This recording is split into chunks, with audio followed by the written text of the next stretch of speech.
All right. Hi, everybody. We're just going to wait a minute or two and let a few more people cycle in.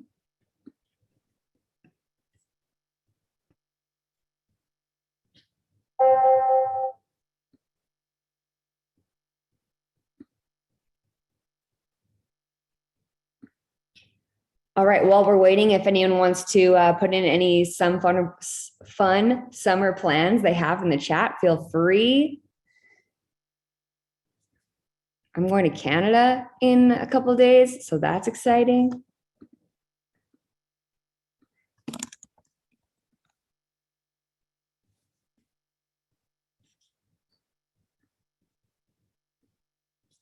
All right. Okay, well, we will get started. Thank you all so much for coming. We are happy to have you here at this Motivosity webinar. Today, Matt Dorius, our CFO, will be presenting, and I'm so excited because this presentation is truly awesome. But Matt is, yes, like I said, our CFO. And before Motivosity, he spent time as a Big Four auditor and was in leadership positions at the software companies Jolt Software and HireVue.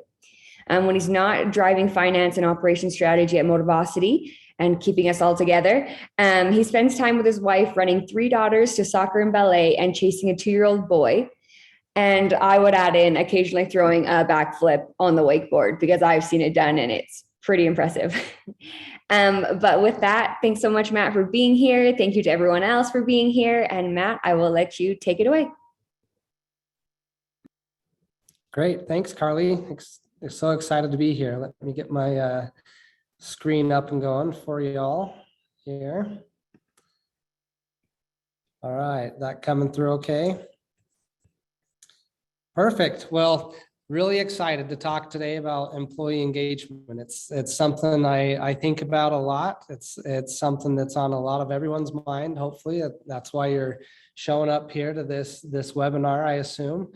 And it's something that hopefully we can take some things away on how to partner better with other people in the organizations. So hopefully we can bridge that gap a little bit between our finance organizations and our HR organizations and figure out how we solve problems together. So being that I am the CFO, we are going to talk about a 4-letter word, and that's math. And for those of you who are smiling, I assume you have your metrics in a good spot. And for those of you that are cringing, hopefully there's some takeaways that you can have from this webinar that will give you some ammunition and some opportunity to collaborate better with your finance teams. So we're going to start off with a short little video here, and I want you to see it.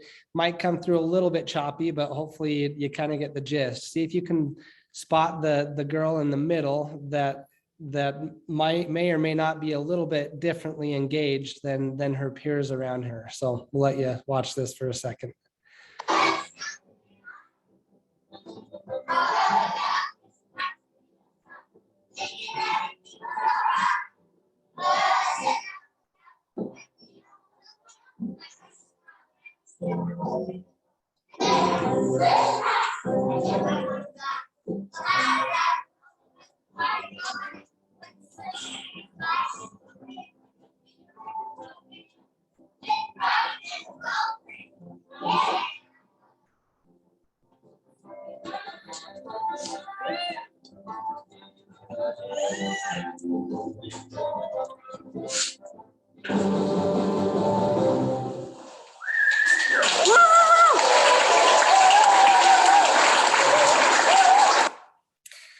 All right, so if you could spot her, the girl in the middle, you could probably tell that she wasn't quite as excited to be there as the rest of the dancers. And this is part of the reason that I spend a lot of time thinking about engagement, because the dancer in the middle is my 8-year-old daughter, and it was actually quite miraculous that she was even up there. But we watched that and got a good chuckle out of it. But it's made me think a lot about how many of our employees look like that when they're showing up to work. How many employees are, if they're supposed to throw the towel way over their head, or are they just kind of flicking it up and hitting themselves in the face as they're walking through the door?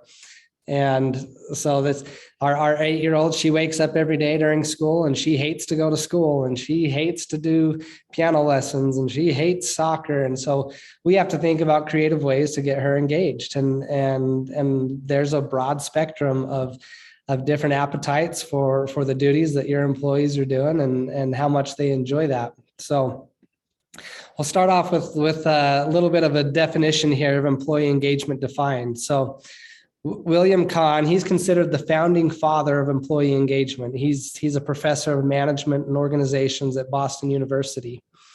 And he's been studying, researching, publishing papers on employee engagement for over 30 years.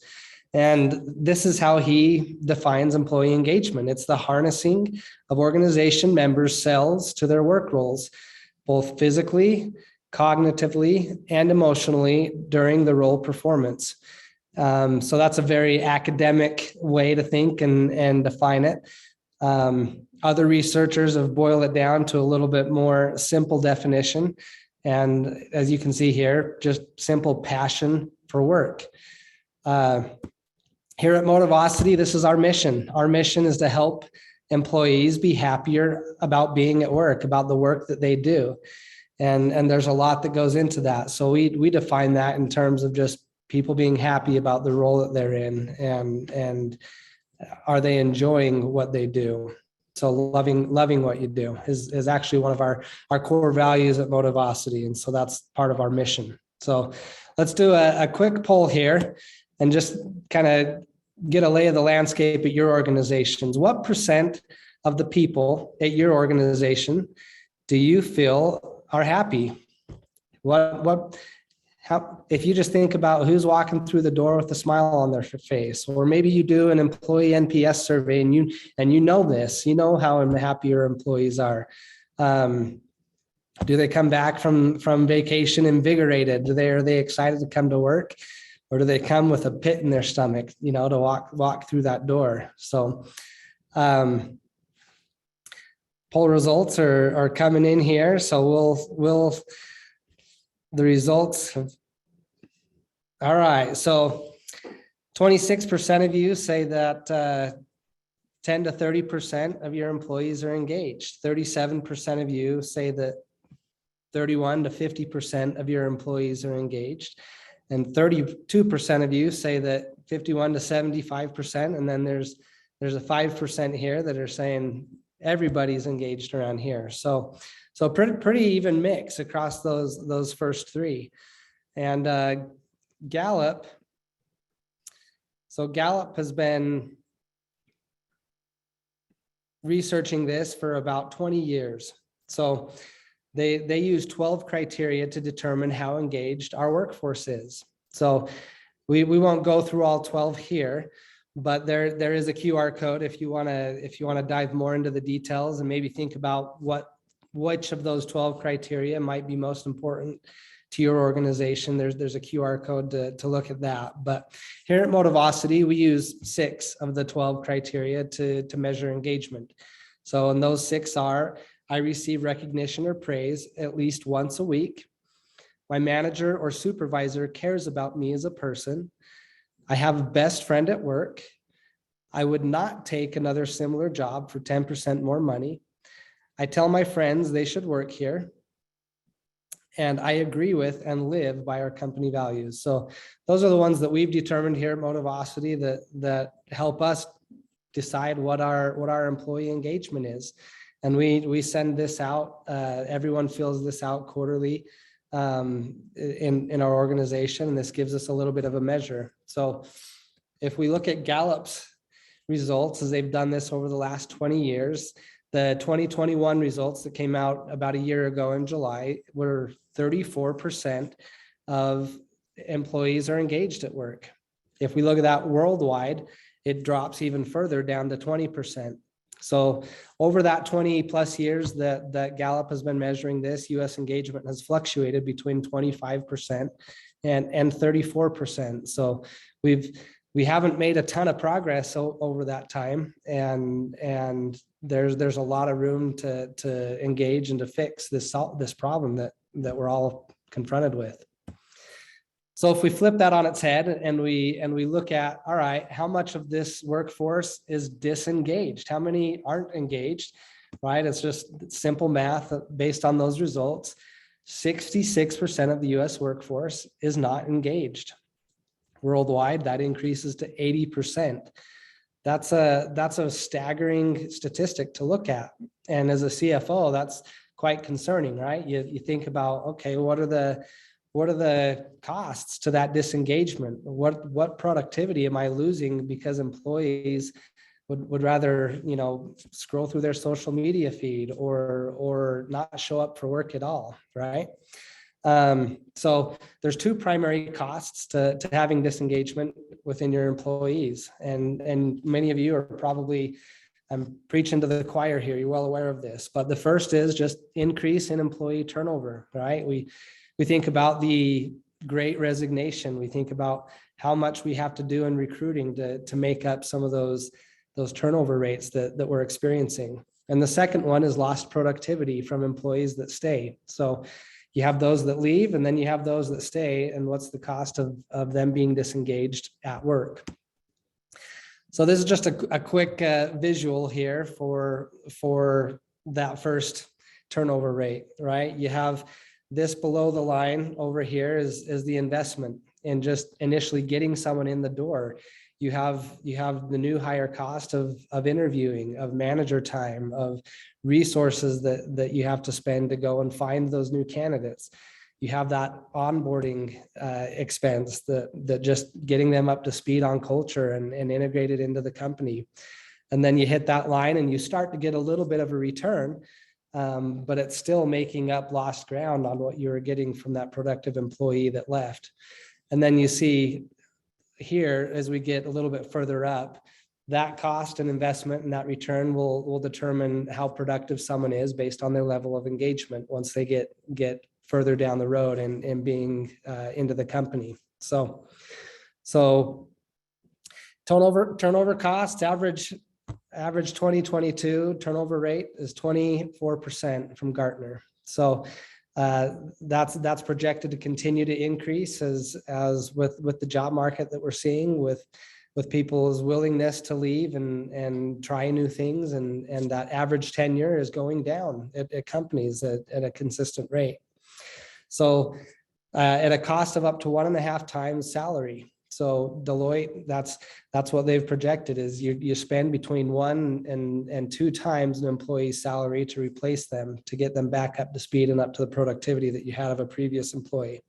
So if you multiply those out, do a little bit of math, that 4-letter word again, 24% times 1.5 is 36% of your total salary spend is what turnover costs are costing your organization. And that's just half of the problem, right? Just turning over those employees. So if we average that out, real-time turnover calcs here, 2022 average salary is $53,000 from the Bureau of Labor Statistics. If you're in the tech sector, that's almost double that. Those costs are staggering. If you're in the tech sector, that 36% of 100,000 is costing you $36,000 a year per employee. You're spending $18,000 a year per employee if it's 53,000. So that's a significant cost, right? You add that up at a 400 or 500 person company, and that's millions and millions of dollars that's bleeding out in just turnover costs from disengaged employees that pop their head up because they don't feel recognized, because they don't have a great relationship with their boss. They don't really get behind those mission, vision, values of the company, and therefore they become disengaged, and the recruiters, they start picking up the phone, and suddenly you're having to fill that hole again. So that's cost number one. Cost number two is the cost of disengaged employees that stick around. So Gallup has found that those that stick around that are disengaged have 37% higher absenteeism, 18% lower productivity, and 15% lower profitability. So they found that the cost of those employees that stay is 34% of that money spent on their salary is due to disengagement. So similar to the turnover cost, you're spending another $18,000 a year per employee per year. If you're at an average salary, if you're at a higher salary like the tech sector, you're spending closer to $34,000 per year. Significant cost. So you add those up, you have your turnover cost of 36%. You have your lost productivity of your disengaged employees that stick around, and that's up to 70% or more of your total salary spend of your organization is going to disengagement. So those lost costs of productivity and turnover are costly and are significant. And this is an opportunity for you in HR and as in the finance organizations to work together to understand your metrics. What does turnover look like at your organization? Go and do those calculations. What is your average salary? And as you figure out what your turnover costs are, look at the other side of this coin and what lost productivity are you getting? Are you doing your employee NPS surveys? Do you know how engaged your employees are? So you can measure, get a baseline for where you're at and make some improvements over time. Really important.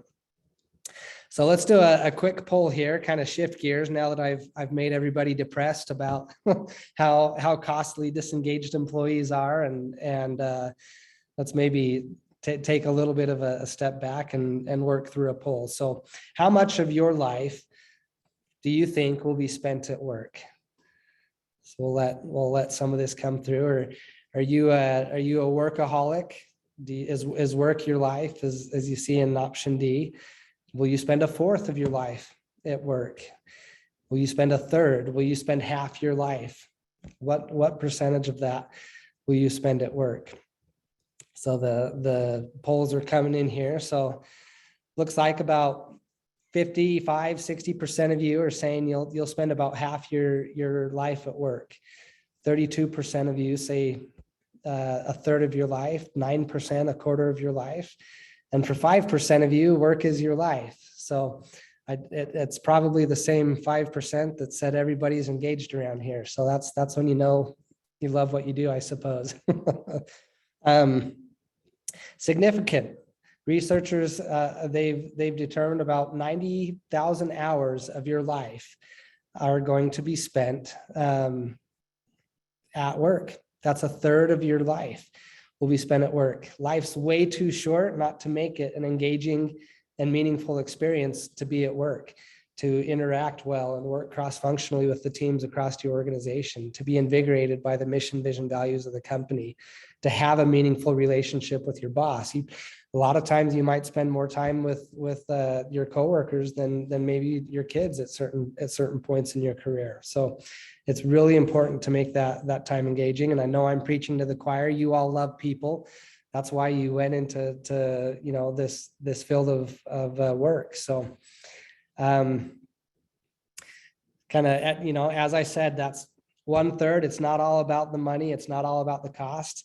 We need to make it more than just showing up and being on the conveyor line and get, pounding chocolates while we're at it. So, all right.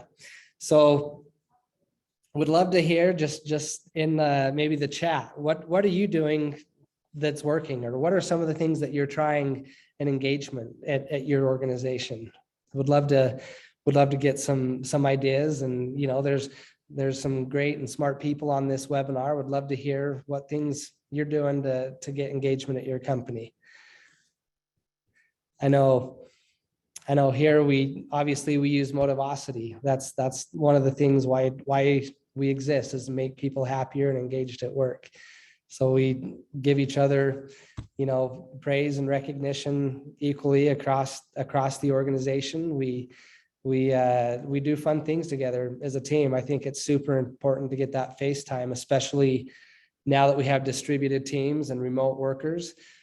Really important to find opportunities to get people together in person and face to face, and get outside of just the Zoom interaction or the Slack or Teams or that face time is super important. So if you have any ideas as we're going through this, please feel free to throw them in the chat. All right, we're going to watch a quick video here. So on some of the things that companies that we see companies trying, and this is kind of just a fun parody. So we'll watch a couple clips here. Are you finished? Well, thank you. How thoughtful. Would you like a chocolate? Yeah, sure. Thanks. Oh, sorry, Sheldon. I almost sat in your spot. Did you? I didn't notice. Have a chocolate. Thank you.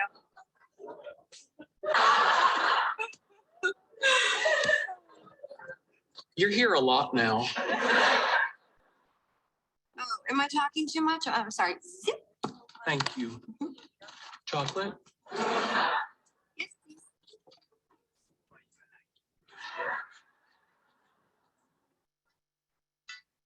Oh, hey, Kim.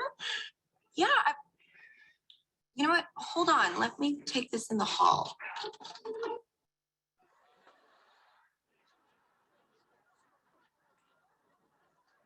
You'll never guess who they got to replace you at work. Okay. I know what you're doing. Really? Yes. You're using chocolates as positive reinforcement for what you consider correct behavior. Very good. No.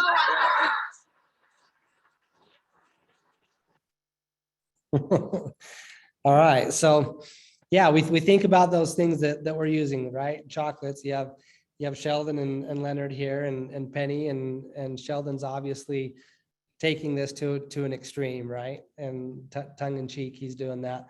So what are some of the chocolates that we use? Some of those positive reinforcements, and those are important to think about, right? And there's a flip side to that as well. There's negative reinforcements, and so we're going to watch one more clip here, and then we'll talk through some of this. Are you saying that I am forbidden from applying a harmless, scientifically valid protocol that will make our lives better? Yes. You're forbidden. Bad, Leonard.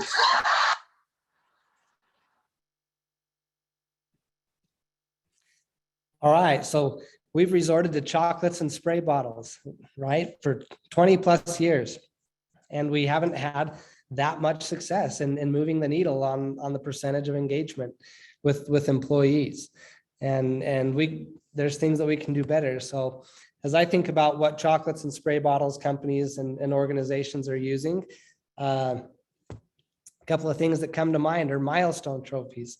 I've got a drawer full of plaques and trophies that I'll never use. Some people love those, and those are good. It felt really good to get those things, but they kind of lose their efficacy as time goes on, right? Other things might be lunches with the CEO or the executive team, or you see the employee of the month parking, or points and prizes. These things that are like chocolates that we try to reinforce good behavior with. And then on the flip side, there's the spray bottles, the negative reinforcements that we try to put out there. Annual performance reviews, right? If we could do a show of hand of how many people love annual performance reviews, there's probably very few that would put their hand up, right? It has to be more, feedback needs to be more consistent. It has to be more than just once a year. And that is so important to have that feedback and relationship with your boss, and weekly one-on-ones, and doing that more throughout the year is super important. And a lot of times we default to that once a year and use that as a spray bottle. Performance plan, same thing, right? That's one thing. The worst is just passive aggressive communication, right? Not talking to someone, or not letting someone know when there's an issue, right? That's kind of the worst spray bottle is making the comment in passing, or the blanket email that you don't really address the problem with the specific individual. So we've tried lots of these over the years, and we haven't moved that engagement needle with much success. So at its core, this is what I believe and what we believe is the solution, right? It has to go beyond spray bottles and chocolates. It has to go beyond points and prizes. It has to go beyond the employee of the month, where we throw someone up on a pedestal and kind of stand around and clap for just that one individual. We've got to figure out how to strengthen those bonds. And I'm going to put this graphic up for a little bit, and we'll spend a minute talking about it. So these at its fundamental are the core relationships that we need to fix and strengthen in each of our organizations, right? You have your company at the top. Obviously, you wouldn't have employees without the company, but there has to be a mission, there has to be vision, and there have to be values that the employees can get behind. And so maybe as a strategic and as an executive team or any team in the organization, take a step back and ask, are these mission, vision, and values something that I can get behind personally? Can my teams get behind them? Are they inspiring? Do they provide some sort of connection in the organization that people want to come together to solve a problem behind those?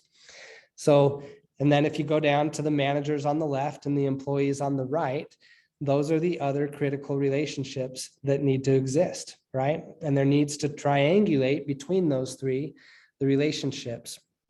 So if you look at the left-hand side, the relationship between the company and the managers, there has to be good leadership tools. There has to be trainings, right? How many times do you see an individual contributor get promoted to a manager and the team suffers just because they were a great individual contributor and they might have the potential to be a great manager, but they lack the tools, they lack the training, they lack the support, and they kind of languish a little bit in that because they need that. So providing them structure, right? Motivosity, we provide a product called Lead that allows leaders to do their one-on-ones in a consistent and regular basis. And I have a friend at a multinational corporation here in town that he's an HR leader there, and they lost a whole department of people. I mean, they have thousands of employees, and they lost a whole department to one bad manager, and they didn't see it till it was too late. Everybody left because of that manager, and they didn't have that visibility. So having those tools and visibility into, are your managers doing the right activities? Are they having their one-on-ones? Are they providing feedback in a consistent and regular manner with their employees? So if you go down and look between the managers and the employees, that's the effective and regular one-on-ones. That is the fundamental and foundational relationship at work.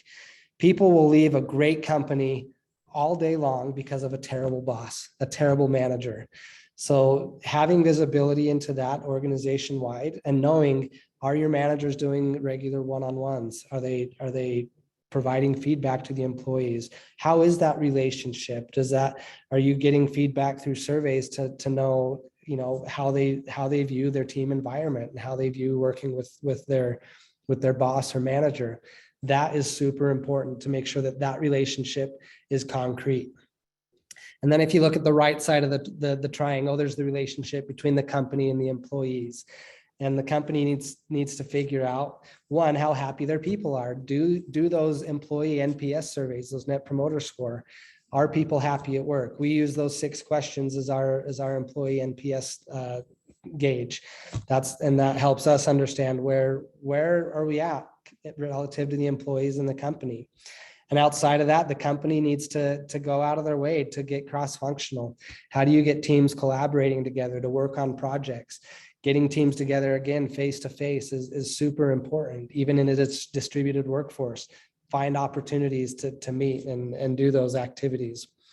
And then obviously there's the piece in the middle, the glaring bold word there, gratitude. You can do all of these activities and provide these tools on the outside, but gratitude is the glue that keeps and holds all of this together. Without gratitude, you will have about maybe 30% effectiveness on doing all those other activities around the outside.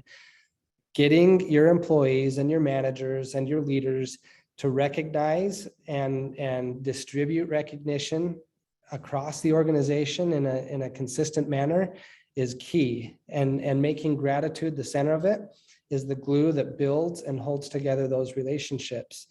I'll tell a quick personal story here. It was a couple months ago. My wife and I were arguing about something, and I'm sure it had something to do with the amount of time that I was spending at work with a couple of the deadlines we had. And so she was frustrated because she had 4 little kids at home that are crazy, right? That are just such a struggle to get her arms around consistently.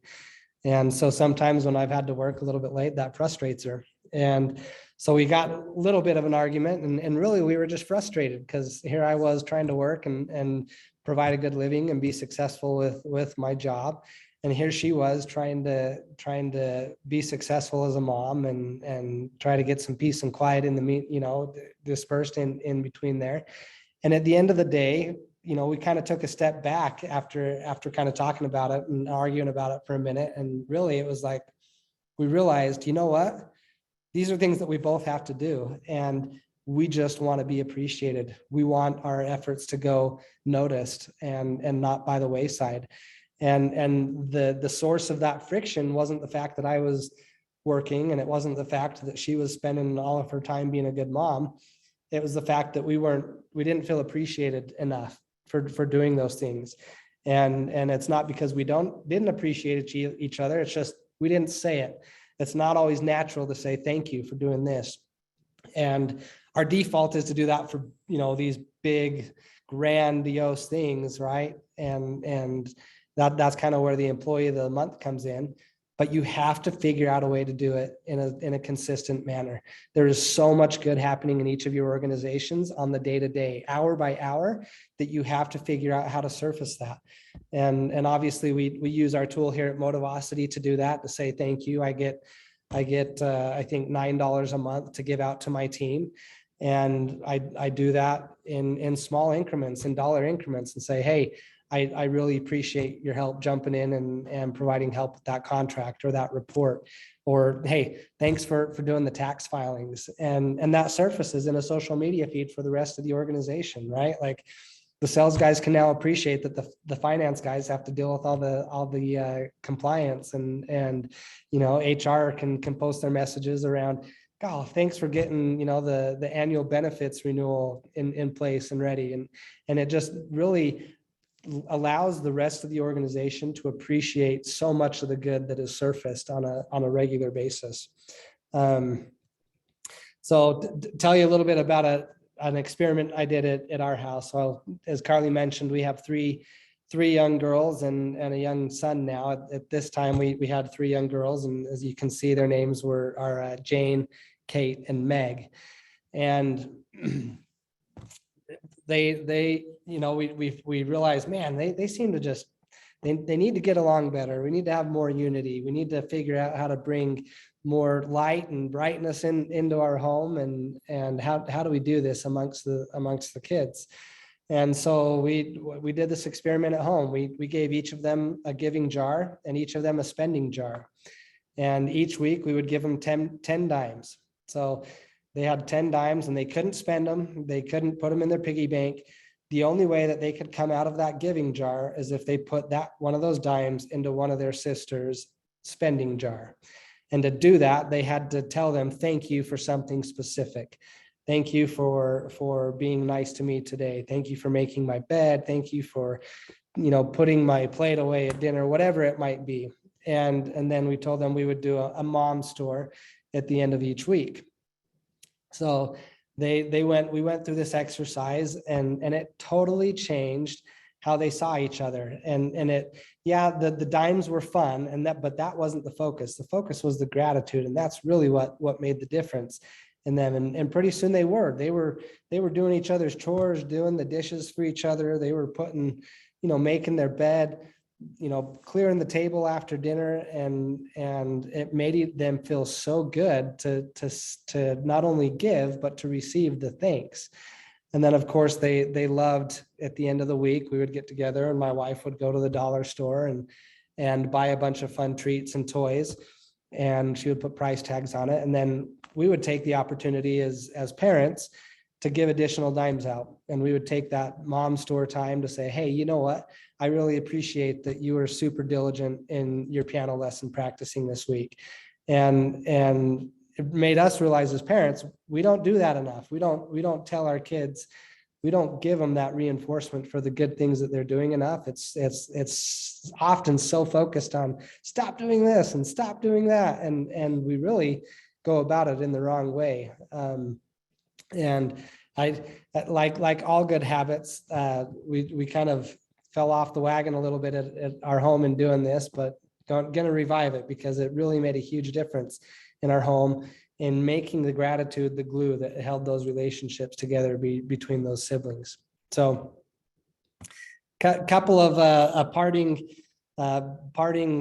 thoughts here on the end of the presentation. So when you're trying to make this change in your organizations, find some inspiration on a dime. So if you look at this dime, you'll notice on the left is an olive branch. In the middle of the dime is a torch. And on the right side of the dime is the oak branch. And then you'll notice kind of in the middle of the coin there, it says e pluribus unum. So as you think about engagement at your organization, the torch in the middle signifies liberty.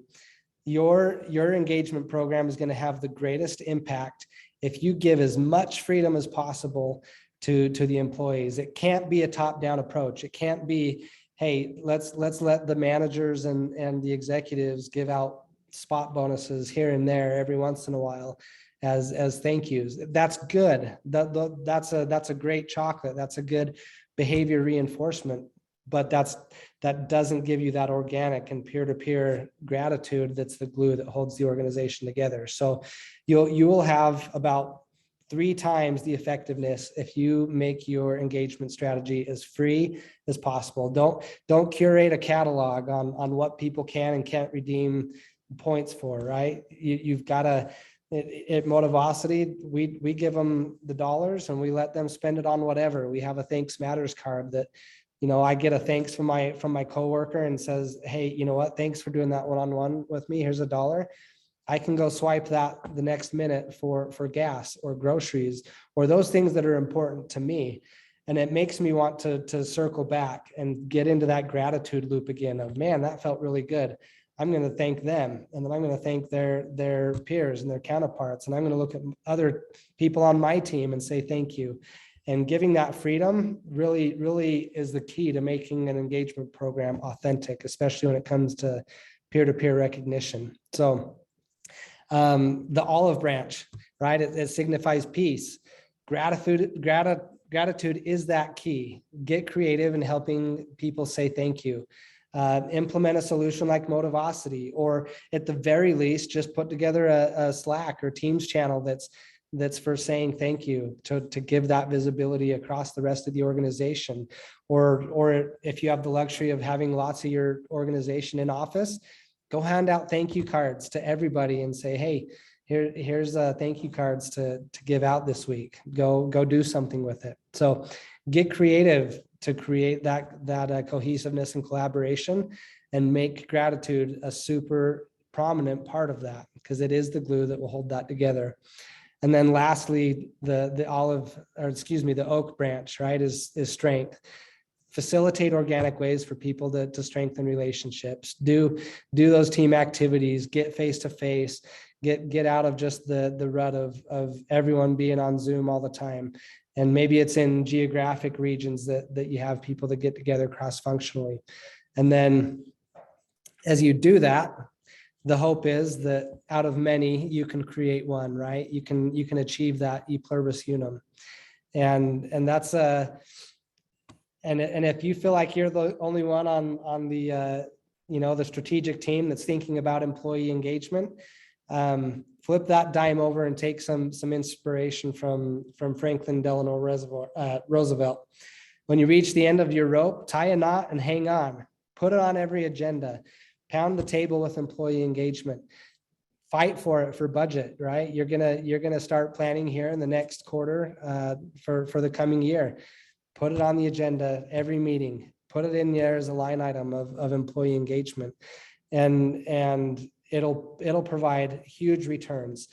As Gallup has done a lot of that research, those that do achieve higher levels of engagement show that they have 20% more in sales and 21% more profitability. So it will move the needle. There is math involved in that, but I promise you, as you know your numbers and you take that into your strategic meetings, and you know your business as far as on the HR side of the house, and work collaboratively with the CFO so that you can figure out how to set a baseline with your engagement level and your costs relative to that, and then how are you going to measure the improvement on that and allocate budget to it and fight for it. So I'm super grateful to been able to be here with you, and super happy to hang on for a Q&A. If anyone has any burning questions, you're welcome to put them into the Q&A on the chat, and we'll go from there and let Carly jump on to moderate.